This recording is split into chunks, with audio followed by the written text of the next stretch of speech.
Welcome to episode 207 of the Ski Podcast, and thanks for joining us, listener. Today, we're going to be discussing Val Cenis and the Haute Maurienne area of France and finding out more about skiing in Slovenia. My name is Iain Martin. I'd like to introduce my guest today. I'm delighted to welcome back to the show freelance journalist and blogger and regular guest, Katja Gaskell. Katja was last on the show in episode 197 when she was sharing her tips on skiing with children. Hi, Katja. How are you? Hi, Iain. I'm well, thank you. Good to be back. Can I ask where you are today? I am at home in North London with some sunshine for once, so that's nice. My second guest today is also a regular. He last joined us in September for episode 186 when he was telling us about glacier skiing in Austria. It's Reece. Hi, Rob. How are you? I'm very well, Iain. Good to see you again. And where are you today, Rob? I'm in just outside Tame in Oxfordshire. Okay, so this is, I guess, quite unusual. The first podcast for a while where all of us are based in the UK. But as regular listeners will know, I do like to find out when everyone skied or snowboarded last. So let's start with you, Katja. When were you last on snow? I was just last week, actually. I had my first time ever skiing in Italy. And I went with my dad, who is turning 80 this year. So we went skiing together in Val Gardena. Wow, there are so many notable things about that. Firstly, you're a very experienced skier. I'm amazed you've never been to Italy before. How did you manage to avoid it? I don't know. Yeah, it's really, I have no idea. And both my dad and I said, how have we not been here before? It was amazing. Okay, and then the second thing is you just said your father is 80 and he's evidently still skiing. That's very impressive. Still skiing and has no plans to retire his ski boots just yet. Wow. I mean, that is inspiring and wonderful to hear. And what was it like in Val Gardena? Yeah, it was beautiful. I mean, everything that everybody said about the Dolomites is just stunning.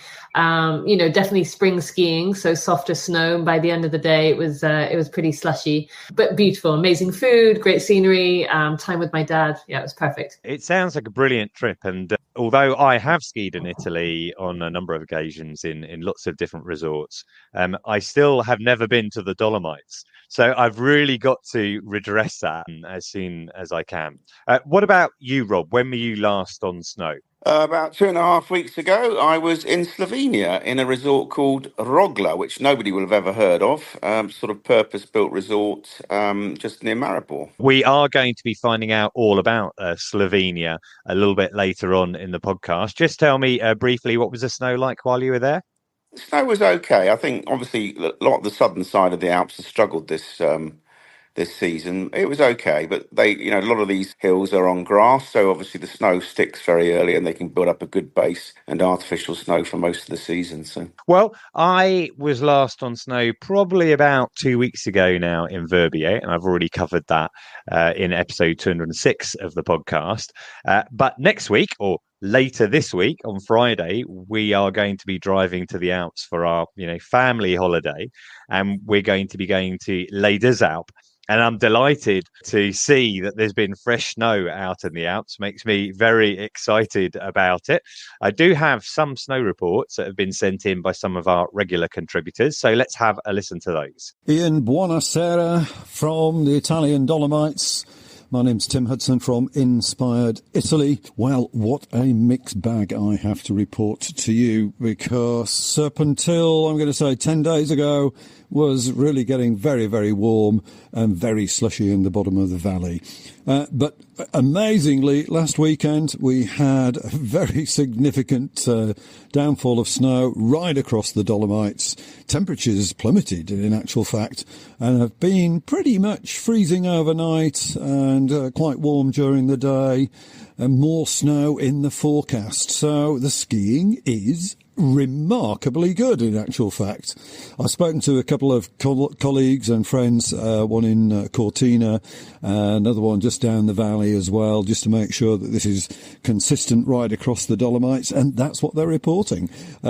Skiing on the north-facing slopes is particularly good. South-facing in the afternoon after lunch is obviously getting a little bit soft and needs to be taken with a little bit of care. Skiing here until the 7th of April. The Sella Ronda is still open, both clockwise and anti-clockwise. So if you're coming to the Dolomites in the final week of the season, I think you're in for a great time. Hope you've had a great ski season wherever you've been. Do take a look at the Dolomites for 2025. Tim Hudson from Inspired Italy saying ciao and have a great summer. Ciao, ciao. Hi, this is Alex from Tip Top Ski Coaching. So we've woken up this morning to over 40 centimetres of snow here in Les Deux Alpes at village level and much more at altitude, and it continues to snow. So it looks like the Easter holidays are going to be absolutely fantastic with plenty of fresh snow and a winter wonderland in resort. Hi Ian, hi everyone. Andy and Anton. The snow is fantastic. This is going to sound quite contradictory, but the mountain's just about to close. There's a storm rapidly incoming, and for the first time in a long time, they've closed several parts of the mountain. So all the Rendel area is closed, the Stuben area is closed, the Alamada, the Shinda, all up to the top, the Veluga. Snow conditions at the moment are actually really nice. If you go below 1,000, sort of 500 metres, 1,600 metres, it's getting quite slushy and sticky, but everything above that is really beautiful skiing and still very fresh. We had a great dump the other day, probably about 45 centimetres came down overnight, followed by 2 blue sky powder days. So it was really fantastic conditions. The resort's pretty busy for Easter, which is really good. And looking ahead, the forecast, if the snow comes in again, is going to be fantastic for the end of the season. Looking back historically, in 25 years I can remember being in St Anton. Much of it I don't actually remember, but that's a different story. The 25 years, Easter's always been my favourite time to ski. We always have great snow. There's always a dump around about this sort of time, the last week in March, first week of April. There's always a big dump of snow which sees you through right to the very end. The lift's closed this year in the Arlberg on the 21st, but I'm pretty confident you could be skiing, and all the tourists will be out and skiing up until the very end of the month. There's way over 4 metres of snow at the top of the Gautzig. That's at 2,200 metres. There's over 4 metres of snow depth, which is some of the most the Arlberg's actually ever had. That is very encouraging. You know, as we are moving towards the end of the season, obviously Easter coming up imminently, but many resorts will be open until mid and end April, and some of them even into May. And if this snow continues like this, certainly higher up, there's going to be plenty of snow available for people through to the end of the lifts running. So I'd like to thank Tim, Alex and Andy for those snow reports. Listener, if you are going to the snow, don't forget that you can save money when you book your ski hire at intersportrent.com. You can use the code SKIPODCAST and that gets you a guaranteed discount on hire in France, Austria and Switzerland. You don't even need to use the code. You can just take the link in the show notes. And I actually did this myself last week because I was booking my ski hire for my kids in Les Deux Alpes. So I thought, right, let's see what happens. So I went to show notes, clicked on the link, and I ended up getting an 11% discount off of the ski hire, which is more than their official discount code that was available at the time. So there you go. I do know that it works. Right, let's move on to a little bit of news. Team GB, friend of the show, last on the podcast in episode 200, Team GB telemarker Jasmin Taylor. I called her Britain's greatest ever racer on skis in episode 206, and I think she proved that last week when she picked up not just 1, but 2 Crystal Globes at the World Cup finals. She won the sprint and overall last week. That gives her 11 podiums, including 5 wins across the season. So congratulations, Jasmin. It's so unfortunate as a telemarker, you know, that sport, that discipline is not included in the Olympics and therefore isn't quite as high profile, but it's such an amazing and brilliant result. Now, also going on at the moment are the British Championships. They are being held in Tignes and Val d'Isère, and I've been getting updates day by day. It's going on literally as we are speaking right now. But I did see a couple of notable results that I was interested to see. Firstly, Reece won the British Slalom title, and if that surname rings a Bell, that is because she is Martin Bell's daughter and Graham Bell's niece. They've obviously both been on the show before, but really interesting to see her career progressing well and see her improving her FIS points each year. The men's slalom was won by Laurie Taylor, perhaps surprisingly for the first time. He's obviously been on the show before, last time, I think, episode 200. And in the juniors, I was fascinated to see that Freddie Carrick-Smith beat his twin brother, Zach Carrick-Smith, by 0.42 of a second in the junior slalom, and then again by 0.59 of a second in the senior giant slalom. Now, regular listeners will remember that Zach Carrick-Smith, he was out at the Youth Olympic Games. I interviewed him in episode 200. He won 2 golds there, and he got into that. Great Britain could only send 1 skier, but he constantly referred to this continual sibling rivalry with his twin brother, and they're evidently very close in abilities and times, and it's going to be really interesting to see how that progresses in the future, and hopefully they will continue to do really well for Great Britain. Right, Katja, delighted to have you back on the show. One of the reasons I wanted to have you back is I know that recently you've been out to the Haute Maurienne, and that is an area of France that we've never covered on the podcast before. I guess some listeners will have heard of the resort Val Cenis. Even then, that's certainly not one of the most well-known resorts out there. But I wondered if you could tell me a little bit more about it. Firstly, when did you go there? And where is it? Where will people how will they fit that into their idea of the Alps? Yeah, so I was there just a couple of weeks ago, and basically the Haute Maurienne Valley sits the other side of the Tarentaise Valley. So really you've got Val d'Isère just the other side of the Vanois National Park. You've got the sort of eastern edge of the sort of far edges of Val d'Isère. So it's next to this, really well-known ski area. But yeah, it's really relatively unknown to British skiers, sort of popular with French and Belgians and Dutch, I think. But it's this long valley that is made up of 6 resorts. They're not linked, but they're linked by ski pass. So you can use one ski pass to go in all 6. And Val Cenis is the biggest of the 6 of them, and that has 125 kilometers apiece. They're all really, really different. It was a fascinating place to visit and a great place to ski. So firstly, could I just ask you, what's the name of that collective pass then that covers all the different resorts? So it's the Haute Maurienne Vanoise. And you said how it's very close to Val d'Isère. In summer, I've been in Val d'Isère and I've cycled up to the Col de Liseran. And I think what you're saying is, if you go down the other side, you're going to end up in the Haute Maurienne. Exactly. You will end up in the sort of furthest town down the valley, which is called Bonneval-sur-Arc, which is this tiny sort of cluster of stone and timber houses. And that resort itself only has 32 kilometers of piste, but it does have fantastic ski touring. And it also has great free riding. And they were hosting one of the qualifiers for the Free Ride World Cup the weekend after we visited. Okay. And so did you do any ski touring when you were there? We did. And I'm quite a novice ski tourer. So it was perfect for me. And we did this really great tour of just a couple of hours to the lower Vallonnais glacier. Which was just beautiful, this kind of soaring wall of blue ice, and got there, stopped for a bit, and our guide then brought a bottle of white wine out of his backpack. So it was like the perfect ski touring experience before we then sort of headed back down to Bonneval. Really? I mean, I'm not sure that I would necessarily call that the perfect ski touring experience, because I suspect that would impact on my skiing ability if I'd had a couple of glasses of white wine before coming down. It was actually quite helpful. So small tumbler of white wine, and then we made our way back down for lunch. So no, it was a very relaxed ski touring experience. Okay, and you said you're a bit of a novice, but 2 hours of ski touring isn't insubstantial, is it? No, and it was great. I think that's one of the good things about Bonneval is that they really have quite entry level ski touring. I mean, it wasn't a lot of going up, it was quite sort of flat. We didn't start right from the bottom. But if you are a serious tourer, then there are lots of other options to kind of go further afield and really challenge yourself. So are they marked, the ski touring routes, or is it you were with a guide? Would someone want to hire a guide if they were going to go there?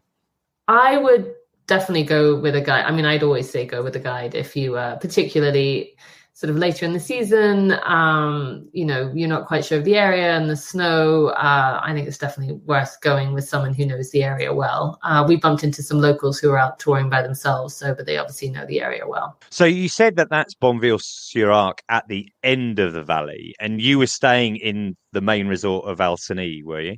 That's right. So how would you connect to get up there? Because you said they're not connected by lift. So there's a shuttle bus that runs the length of the valley. Otherwise, you'd need a car. So you have Bonneval, and then the next resort down the valley is called Bessans, which is in a sort of wide open plain. And that's really well known for cross-country skiing. It's one of the biggest Nordic tracks in France and one of the first to open.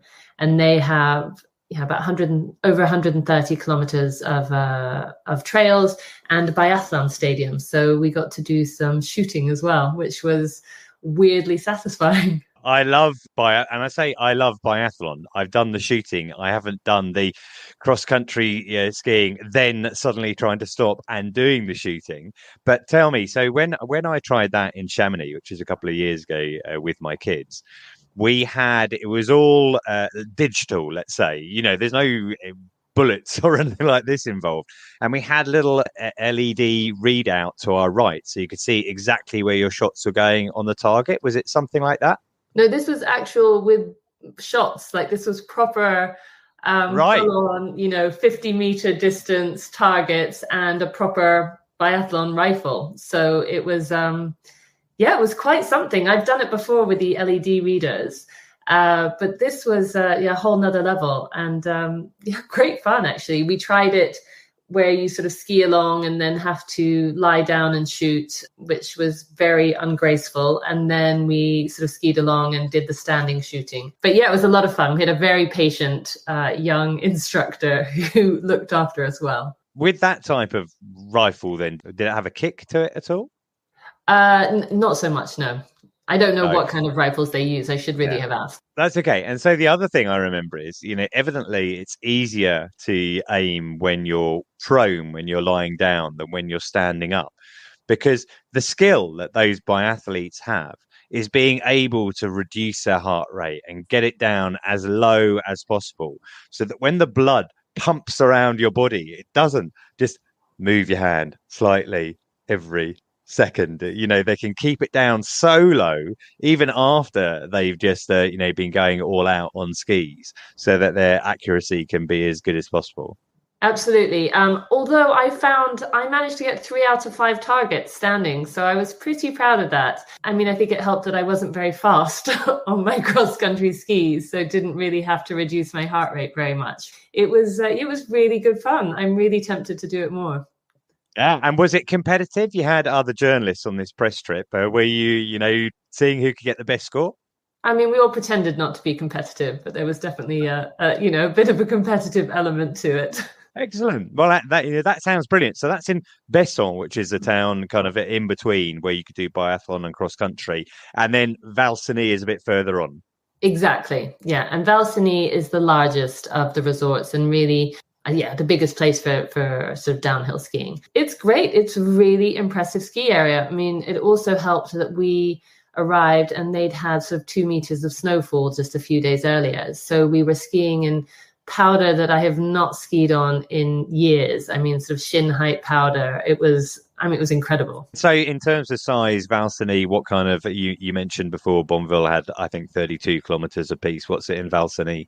Val Cenis is 125, so it's largely thought of as a family resort. There's a lot of kind of cruisy blues and some nice reds, but there's also some really nice off-piste, as our guide was very excited to show us with all this sort of new snow. Yeah, there's a lot of different terrain, so I think it kind of caters to all levels of skiers. I think the difference with sort of somewhere like Val Cenis, as opposed to, say, Val d'Isère on the other side of the mountain, it's a very low-key resort. It's mostly self-catering apartments. There's a handful of hotels, local restaurants, no nightclubs, maybe a little bit of après as soon as people get off the slopes. But, it's a very quiet, traditional kind of family resort.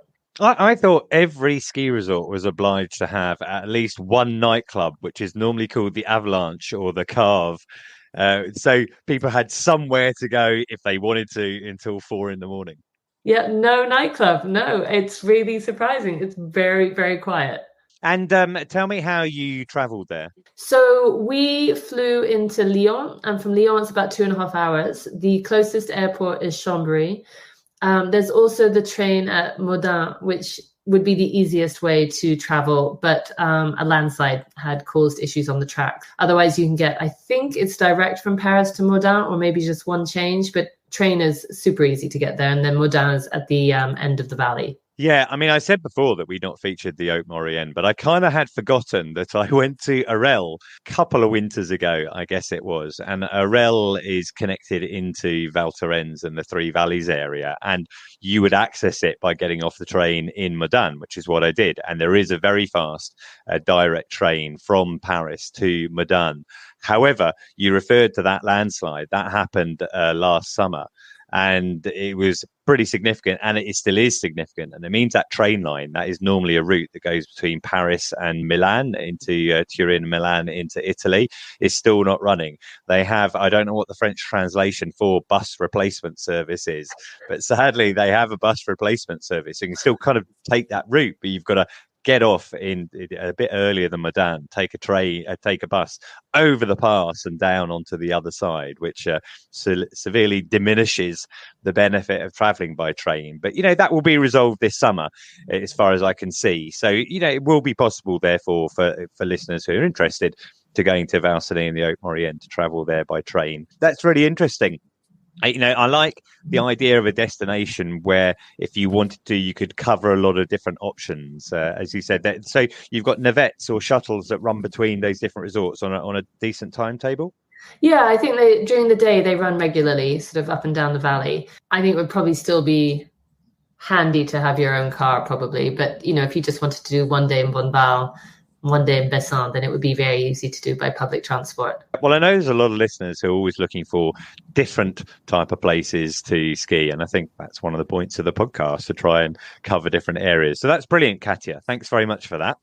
I'm going to move on to Rob now, if that's okay. Rob, the reason I wanted to have you on the show, I know you've been on several times before telling us about different places. Most recently, your interest in skiing the glaciers in Austria. But very close to Austria is a country that many British people probably wouldn't even necessarily recognise as a ski destination. And that is Slovenia. When were you there? I was there a couple of weeks ago, sort of the beginning of March. We had a 5-day trip. Well, obviously, Ljubljana is the capital. And then there's the sort of Triglav National Park, and there's a whole load of ski resorts scattered in amongst those mountains. It's a very mountainous country, 3 big ranges of mountains, the Julian Alps, which they share with Austria, the Karavanken Alps and the Kamnik-Savinja Alps. So the mountain scenery really does define the Slovenian setup, really. So you said the Julian Alps, and they share it with Austria. I think we're talking about the Carinthia area. Carinthia, yeah. Austria, southern Austria. Yeah, I mean, you've got the bit, you have Trieste and Udinese in Italy. Obviously, you have Carinthia, you have towns like Villach and Klagenfurt. And then obviously Slovenia abuts Hungary to the east and Croatia to the south. So there's sort of 4 countries surrounding it. It's one of the smaller of the former Yugoslavian countries. And it probably had the most seamless transition to independence. There was some sort of 10-day phony war where the Yugoslavian army was trying to keep them in the union, but it all sort of went off relatively seamlessly. They're only 2 million population as well, so it's a pretty small country. They see themselves, quite sort of Northern European in their mentality as well. So, but when we chatted to them, they felt they had more in common with the Austrians than perhaps people further south in right. Okay, and you said you flew to Ljubljana. How long is that flight from the UK? It's an hour and 45 minutes. There's a few people going there. I think EasyJet from Gatwick and British Airways from Heathrow. So it's with some pretty good flight times as well. So sort of end of the day. So. Okay, so that's your base. That's the capital of Slovenia, right? And you're based there. There are different ski resorts in the area. Did you visit several, or were you mainly based in one? Yeah, we went to 4 resorts. It was a bit of a sort of round the northern part of the country. obviously it's a pretty small country, really, so it's pretty easy to cover the grounds. There's a resort called Krvavec, which is actually the closest ski resort to any airport in Europe. So it's basically 15 minutes from the airport to the base gondola, and you can be up at the top in another 15 minutes. So, actually you can see the airport from the top of the hill. So that's a pretty nice resort. They've had a lot of investment from the Slovenian government. I mean, it's like I was seeing in a lot of places, like in the USA, these smaller homespun resorts are really struggling, and a lot of them are shutting down because they can't afford to reinvest in new lifts. And obviously, with slightly sporadic snow records the last few seasons, it's financially it's made it quite difficult. But what the Slovenian government very sensibly said have basically put 60 million euros investment into a number of resorts to put some new lifts in. So Krvavec has got a brand new Doppelmayr 6-seater, and they got some very, very nice slopes up there. And probably not going to do it justice. Did you say it was? You have to tell me how to pronounce it. Krvavec. I mean, it took me about a week to. I don't even know if I got it right yet. that place. How what's the kind of size of the resort there? There's about 25 kilometres of skiing. Nice base station. When we were there was a sort of gastro food festival. They sort of pride themselves on their green credentials, and I think there's a lodge you can stay at. I would say the quality wasn't much more than a decent youth hostel, but there's a lodge there. There's bars. There's a good après ski scene. But basically, what you're getting is a lot of day visitors from Lublijana. They just pop up for the morning or the afternoon. We have pretty good snow there, and there's some very, very nice runs. Yeah. You mentioned a couple of other resorts as well. Well, the famous resort in Slovenia that we've probably all heard of from the World Cup series is Kranjska Gora, and that was actually when we were there. That was shut because they were getting it ready for the slalom, the giant slalom and the slaloms events, which it's well known for. And then we went to a resort called Vogel, which is bang in the middle of the Triglav National Park above Lake Bohin, which is a famous lake in Slovenia, deepest lake in Slovenia. And then we went to this purpose-built resort called Rogla, which is much further towards the Hungarian side, near Maribor. And that was basically built, I think, 10, 20 years ago, right on the top of these lovely sort of moorland-type hills with a lot of cross-country up there and some decent runs, and again, some new infrastructure. Again, they benefited from some of the investment from the Slovenian government. And are those resorts, Vogel and Rogla, a similar size? I think Rogla's about 15k and Vogel is about 22k.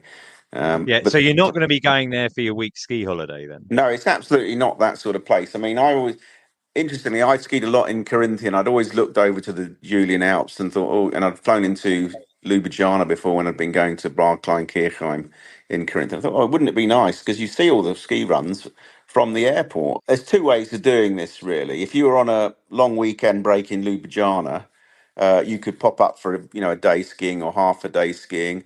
Or if you wanted to do a little bit of a road trip, like Katja, I've always liked going to the sort of lesser known resorts and pulling together type road trips. So it's an opportunity to experience the culture, food, history, and all that stuff. Ljubljana is a beautiful capital city. I think 75% of it is green spaces. It's a country that's been sort of, like a lot of these places, occupied by lots of different people. Obviously, they had the Turks in from the Ottoman Empire. They had the Romans in from the Roman Empire. The French even came in for a few years and showed them, more libertarian ways and more cultured ways.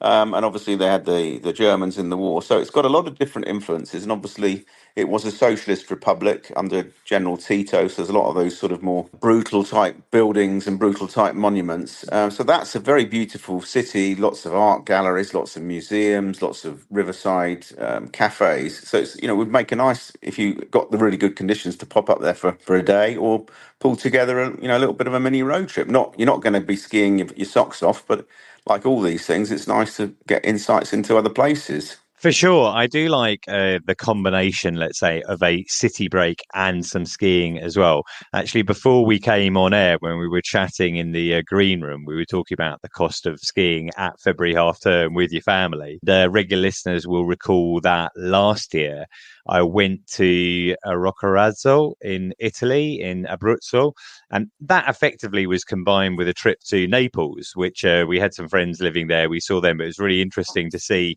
a very different city. We got to see the football when we were there, but I also took the kids to Pompeii, so we had that kind of cultural side of things, as well as a few days skiing as well. And it sounds to me, from what you're saying about Slovenia, that maybe that's what you're suggesting, a combination of both.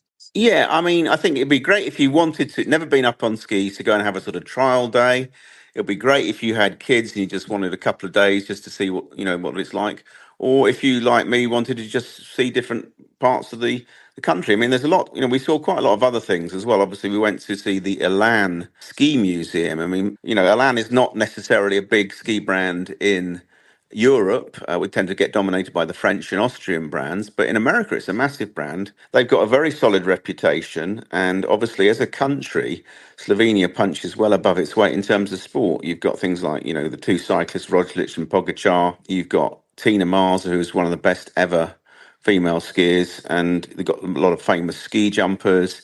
There's the FA Cup equivalent in Slovenia, which is the Planica ski jumping. Obviously, a couple of years ago, I did a report from the Four Hills tournament in Innsbruck and Bischofshofen. But the classic sort of season-ending event is at a place called Planica, where they've got which is right near Kranjska Gora, and they've got some of the biggest ski hills in the world, and that's where they do the ski flying, which is even further than the ski jumping. And there's lots of records over 250 meters of ski flying, and they're thinking of putting a 300-meter hill in. So there's lots of stuff going on, and obviously we all forget that Melania Trump is from Slovenia as well. So they've got quite a notable nation for 2 million people. I'm not entirely sure if that's going to make me more or less inclined to go there. You mentioned Elan Skis. Yeah, they've got a factory in a place called Begunya. There's a beautiful little museum there tracing the whole history. It's a very, very interesting, history to the whole thing. It was set up by a guy called Rudy Finskar, who at age 15 was a ski jumper in the 1936 Olympics in Garmisch. And he actually made his own skis, these beautiful wooden skis for the ski jumping. And then during the war, obviously the partisans equipped themselves with skis. So him and 10 guys were making skis for the sort of mountain troops and partisans. And then after the war, they decided to carry on making skis. And it was called the Workers' Ski Cooperative, because obviously at that time, Slovenia was part of Yugoslavia and it was run on socialist principles. And then they decided a better name would be Elan. And in 1952, they changed the name. And then in the 60s, they started exporting to the US, where they luckily had some very, very good distributors. So they are well known in the States. But the thing that really put them on the map was Ingemar Stenmark. He spent his whole ski career on Elan Skis, and despite being a socialist country, and we might think they weren't the best business people, they snapped him up very young. They spotted him as a teenager, gave him a free pair of skis.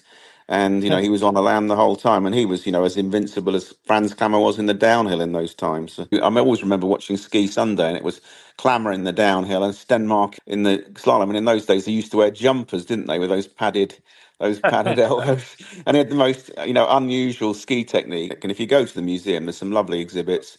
You've got all the pins, competitor pins that Ingemar Stenmark had for all the events all over the world. You see some of these American resorts that we think of as second nature now, but back then, sort of places like Beaver Creek and Heavenly, we hardly ever heard of those in the 70s. So it was a special place. The other thing about Elan is that they were the first people to create the carving ski.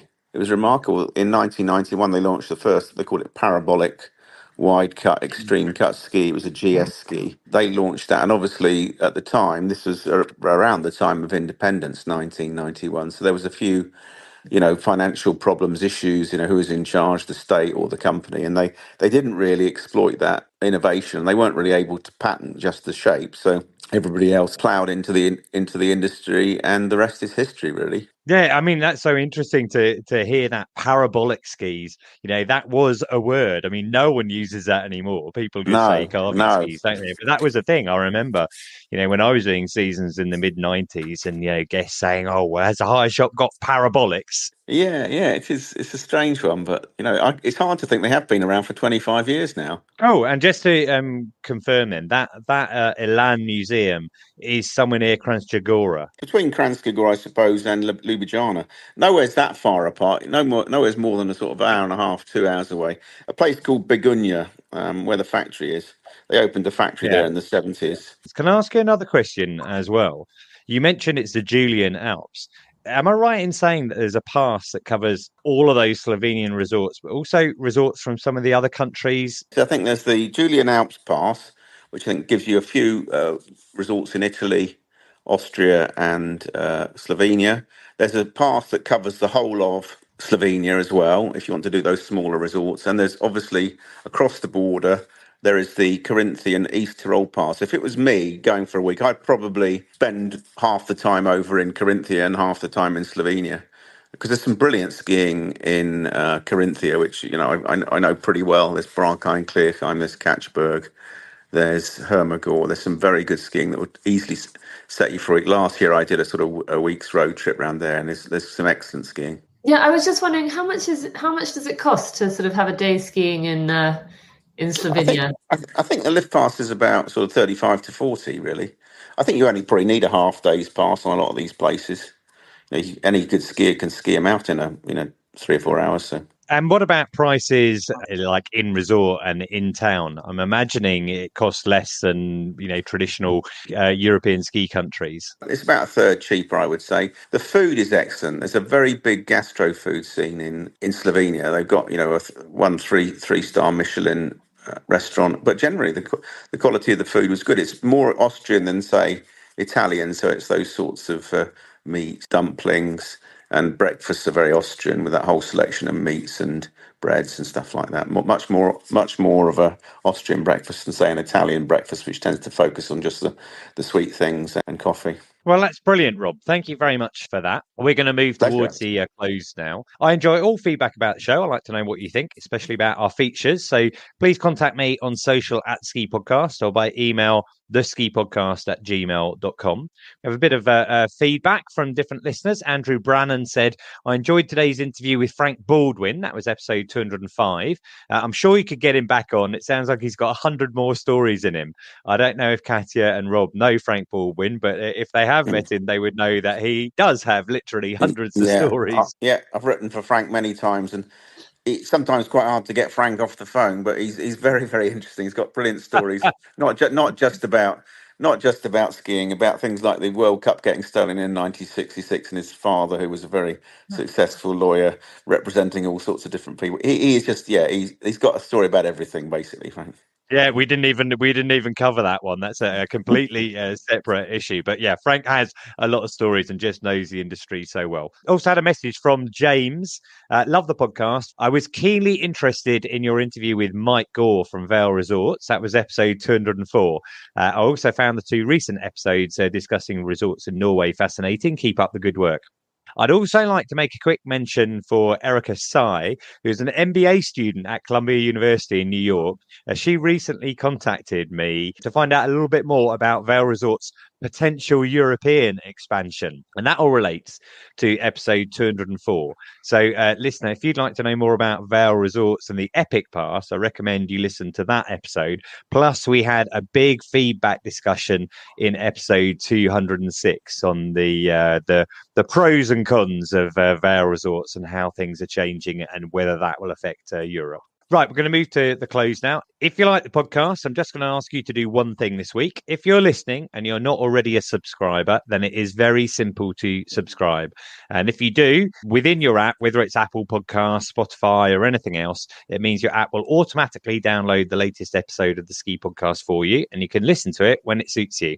I'll be honest, I checked mine earlier. I subscribe to 38 different podcasts. As you can guess, I don't listen to all of them, but I can cherry pick the episodes that are most interesting to me and just listen when it suits me. So if you could take a minute to subscribe, that would be great.